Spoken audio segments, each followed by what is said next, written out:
வரும்.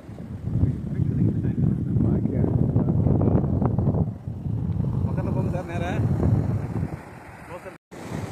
ஓடி போகிறாரு.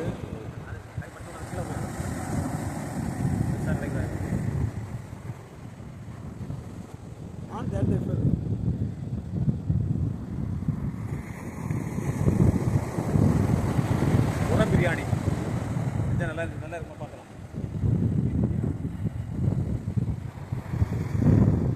என்ன செய்வோம் பிடிச்சி மீன் பிடிச்சி உயிரோட விட்டேன்.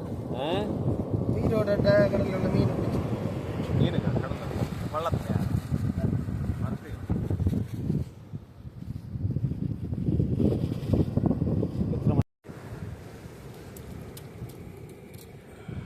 கீழே விட்டா உள்ள போயிருமோ? அது இப்படி துடிச்சு நிற்க மற்ற சாப்பிடுவோம்.